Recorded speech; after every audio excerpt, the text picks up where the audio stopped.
Oi, oi, galerinha, tudo bem com vocês? Hoje estamos juntos aqui para mais uma videoaula Português parte 2, tá? Nós iremos corrigir da página 84 até a 94. E a noção nova, 95 até 103.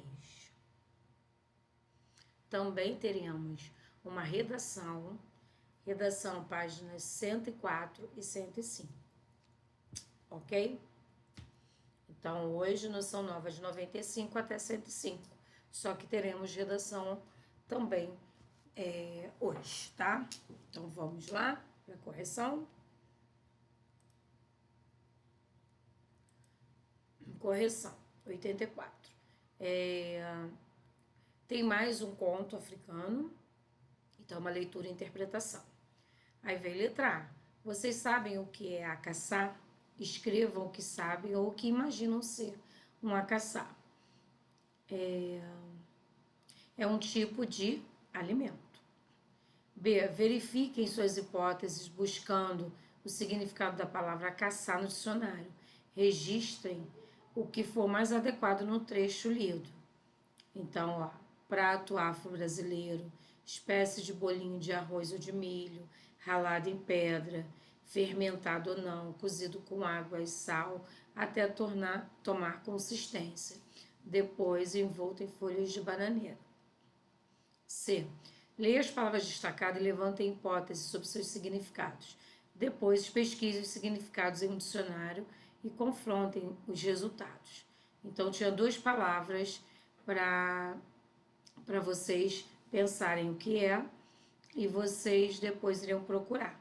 Ifá e zoada. Resposta primeira pessoal e depois você tinha que procurar no dicionário o que significa. Ifá, orixá da adivinhação e do destino, ligado a Orumilá, entidade patrona do conhecimento e da revelação dos destinos. Zoada, ruído forte, contínuo e indistinto de vozes ou de coisas. D. Procurem o significado das palavras mucado no dicionário. Vocês encontraram essa palavra? É meio difícil de encontrar, né? Pelo contexto, o que vocês acham que significa essa palavra? Se refere a uma medida, significado que a senhora estava muito ou um pouco velhinha. Pesquise no dicionário a origem das seguintes palavras. Ifá, da língua Iorubá. Acaçá, da língua Jeje.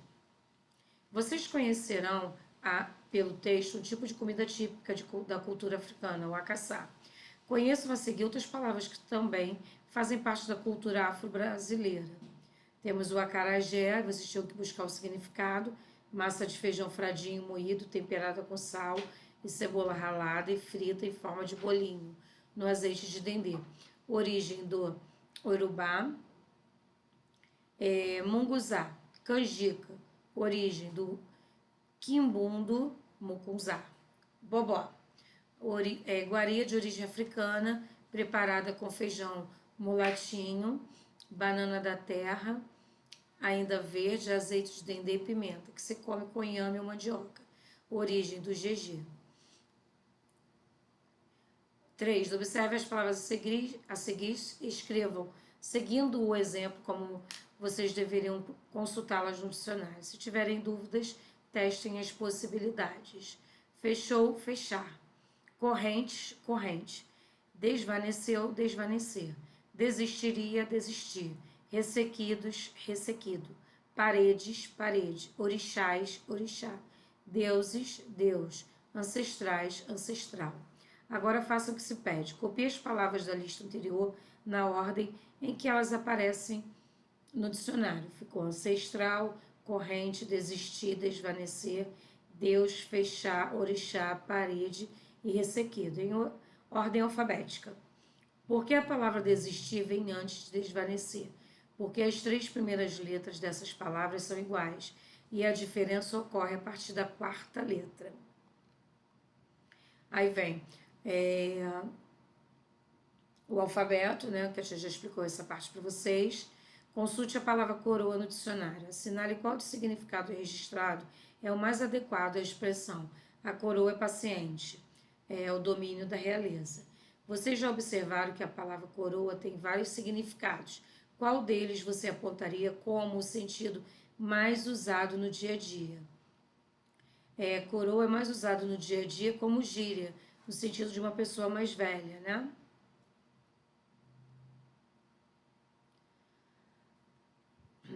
Eu expliquei essa parte também, até 94, então nós vamos. Onde esse texto foi publicado? Na página de uma loja virtual. Que elementos há no texto que ajudam a saber de onde foi retirado? Um dos elementos é o pedido para o cliente perguntar o valor do frete no campo de mensagem ou por chat. 89. Observe os itens que acompanham o berimbau infantil. Organizem essas palavras na ordem que apareceriam em um dicionário. Arruela, cabaça, caxixe, vaquetá e verga. D. Pesquisem no dicionário qual dessas palavras é de origem africana e especifiquem essa origem. Caxixe, que vem do quimbundo. Busquem no dicionário e escreva o significado mais adequado à palavra cabaça, de acordo com o sentido. Cabaça, instrumento musical feito do fruto do cabaceiro amargoso. F. Agora busquem em um dicionário o significado mais adequado à palavra caxixe, de acordo com o sentido em que foi utilizado no texto. É um instrumento musical que consiste em uma pequena cesta de vime fechada, contendo grãos de chumbo, bagas ou sementes duras que se entrechocam. 2. Assinale as alternativas em que as palavras destacadas evidenciam o significado figurado. A segunda e a terceira. Aí na 90 vem outro conto africano e mais outra leitura e interpretação. Qual é o assunto principal do texto? O lançamento de 2 livros com as aventuras de Kirikou. Indique o significado mais adequado da palavra bruxa de acordo com o contexto. É a primeira, né? Mulher que, segundo a crença popular, tem o poder de empregar forças sobrenaturais para influenciar ou dominar outras pessoas por meio da magia. 5. Por que é correto afirmar que a palavra bruxa é polissêmica? Porque ela varia em seu significado, tem vários significados. Marque a alternativa em que a palavra joia foi usada no sentido de adorno pessoal feito com material valioso. É o segundo parêntese. Aí na 91 tem uma redação que a tia explicou para vocês. Vem agora 92 o desafio. 93 vocês tinham que achar as palavras. Estão aqui, ó. Procurem, ó. Moleque, dengo, caçula, quitanda, dendê, fubá e cafuné, tá? Então, e aqui veio o trabalho que eu pedi para vocês na última aula, para vocês fazerem e me mostrar na live, tá? Agora nós vamos para a aula de hoje, a noção de hoje. A noção de hoje é 95 até 103, por enquanto, tá? Vem mais outro conto africano que vocês irão ler, uma leitura e interpretação, tá? Ele vem falando o conto, no final da 97, o conto afro-brasileiro retrata por meio de uma narrativa as crenças e os costumes africanos que vieram para o Brasil no período da escravidão e que contribuíram com a formação da nossa cultura. O tema é sempre sobre uma prática da cultura afro-brasileira e apresenta uma linguagem própria dessa cultura. Os contos vêm mostrando um pouquinho da cultura africana e que nós também herdamos, né, na nossa cultura brasileira um pouco, ou digo muito, da cultura africana. Cultura indígena, portuguesa e africana, né? Portuguesa que eu digo, a europeia.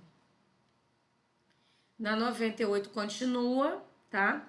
A interpretação. 99, vocês vão passar marca-texto, explicando o que é um discurso direto e um discurso indireto. O discurso direto é quando o narrador anuncia a voz do personagem, quando o narrador reproduz o que o personagem está falando na íntegra, né? Um discurso direto, reproduz a fala deles. Então, ó, quando o narrador anuncia a voz do personagem, reproduzindo-a do mesmo jeito que foi dita. utiliza o discurso direto. Com esse discurso, a narrativa é apresentada ao leitor do ponto de vista das personagens. Então, no discurso direto, é a fala direta da personagem e é o ponto de vista de acordo com o que o personagem está falando. É acompanhado de verbos dicende ou verbos do dizer, tá? Apresenta travessão, 2 pontos, um diálogo. No discurso indireto, é quando o narrador reproduz com as próprias palavras o que os personagens disseram. Então, o discurso indireto é quando o narrador ele diz o que os personagens falaram, mas não com as falas perfeitas, né, na íntegra dos personagens. Ele reproduz conforme ele quis, tá? Então, é um discurso indireto. O narrador conduz a história guiando o leitor de acordo com o seu ponto de vista. E nesse discurso indireto, ele vai narrar a história dele de acordo com o que ele acha que é, tá? Ele conta que o personagem diz e explica do seu jeito, ó, as emoções sentidas por todos que participaram da história. Então, aqui nós vemos discurso direto e indireto. No direto, é na íntegra as falas de personagem, geralmente é um diálogo, vem travessão, 2 pontos. Discurso indireto, não. O narrador reproduz como ele está vendo, mas com as palavras dele, tá? Aí nós vamos ver aí outro conto africano. Vocês vão interpretar e responder, tá? Junto também vai vir um pouco do discurso direto e indireto. E aqui na 101 nós vamos ver as conjunções. Vocês vão passar também marca-texto. O que é uma conjunção? Conjunção são termos que ligam 2 palavras, tá? São termos que ligam 2 palavrinhas. São palavrinhas que ligam outras. Então, vamos passar marca-texto. As conjunções são termos que ligam 2 orações ou 2 palavras, estabelecendo uma relação entre elas. As conjunções que estabelecem relações de causa são chamadas de conjunções causais. Então, as conjunções que está explicando uma causa, elas são chamadas de causais. As conjunções causais introduzem uma oração, que é a causa de ocorrência da oração principal vinculada a ela. Exemplo, olha o exemplo de conjunções causais. Porque, pois, vocês podem passar marca-texto. Porque, pois, porquanto, como no sentido de porque, pois que, por isso que, uma vez que, visto que, já que, visto como e que. São exemplos de conjunções causais. E tem um exemplo. Elas ficaram até mais tarde porque se distraíram. Está ligando 2 orações. Está ligando 2 frases. Orações são frases, tá? Ou então ligam 2 palavras. Como estavam com medo, correram e foram dormir. Ó. Como é uma conjunção causal. Ela está explicando uma causa, tá? Aí vem o número 2, um exercício sobre conjunções, vocês vão fazer. Em um período formado por mais de uma oração, as conjunções causais estabelecem relação de causa e consequência. Podem passar marca-texto, tá? Então, a professora estava nervosa porque a turma nunca prestava atenção na aula. Tá? Ele está explicando. Está explicando, aparece a causa e aparece a explicação e a causa. Ou a causa e a explicação. Né? Aqui, por que a professora estava nervosa? A professora ficou nervosa. É uma consequência. Qual foi a causa? Porque a turma não prestava atenção. Então, aqui temos já dois tipos de conjunções, causa e consequência. A oração sublinhada indica a causa que provocou o nervoso da professora, que é, portanto, a consequência da desatenção da turma. A ginasta ganhou um prêmio, já que apresentou o melhor solo. A oração sublinhada é a causa apresentou o melhor solo. Por quê? Indica a causa, a razão da ginástica ganhar o prêmio. Então, ó, a consequência, ela ganhou um prêmio, que é, portanto, a consequência do seu desempenho, tá? Então, nós temos aí as conjunções porque, agora e já que, estabelecem essa relação de causa e consequência entre as orações, só vocês podem passar marca-texto também. Também tem agora que, já que, como teve ótimo desempenho, ele foi aprovado no concurso de redação. Já que estava muito atrasada, Marta desistiu de ir ao curso. Ela estava muito atrasada, ela desistiu de ir para o curso. A roupa do varal secou toda, visto que o sol estava muito forte. A roupa do varal secou toda. Por quê? Por quê? Porque o sol estava forte. Nenhum texto escrito ou falado será bem compreendido se for composto por palavras e frases soltas. Claro que não. Se as frases ficarem soltas, palavras soltas, nós não vamos entender o texto. Então, existem conjunções, preposições, existem termos que ligam essas palavras, essas frases, essas orações, tá? Um bom texto precisa que as ideias sejam conectadas, articuladas entre si, ó. Essa articulação responsável pela construção de um texto é chamada de coesão, que eu falo para vocês da redação. A redação tem que ter uma coesão, tem que ter uma coerência. Então, as palavras têm que estarem bem articuladas uma com a outra, para dar sentido uma à outra. A coesão é um importante elemento da compreensão textual. Há recursos linguísticos que funcionam como elementos coesivos, como as conjunções, que a tia falou, deu exemplo de conjunções, preposições. As conjunções estabelecem conexões variadas de sentido entre os termos das orações, como as relações de causa e consequência. Aí vem aqui, vem um texto, tá? Para vocês lerem, fazer a interpretação. 103 também ainda são exercícios. Na 104 tem uma produção de texto, tá? Vocês vão... Aqui tá pedindo pra gente... Para você fazer um conto, retome o conto registrado e verifique quais ajustes precisarão fazer na história para resolver o desafio lançado. Para isso, analise. Então, aqui, ó, o desafio é esse aqui de cima. Ó. Chegou a hora de produzir a versão final do seu conto afro-brasileiro e publicá-lo em um blog ou no mural da escola. Para isso, vocês têm um desafio. Acrescentar um novo personagem. Então, aquele conto que você começou a fazer africano, que você começou a realizar, começou a redigir no caderno de português. Você agora tem o desafio de acrescentar um novo personagem a ele, modificar o conflito da história, tá? E criar um novo final. Ok? Você vai fazer isso no seu caderno de português. Não tem como a gente registrar, colocar, anexar na escola, porque, felizmente, por causa da pandemia, estamos em casa. Mas vocês podem fazer no caderno de português de vocês, tá bom? 104 começa a revisão e reescrita, aí vem, você vai fazer as situações aqui, marcar X de acordo com o que você escreveu, tá bom? Publicação não. Então, nós vamos até a 105. 106 até a 111 são as atividades finais do nosso capítulo, tá? Vocês já podem fazer. Quinto ano M2 já pode fazer as atividades finais desse capítulo aqui.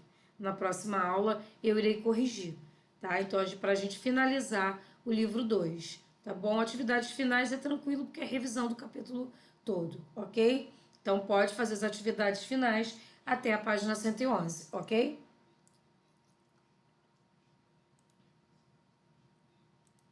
Então, como vou reforçar, quinto ano vocês vão fazer as atividades finais do capítulo 6 também, para a gente terminar o livro 2.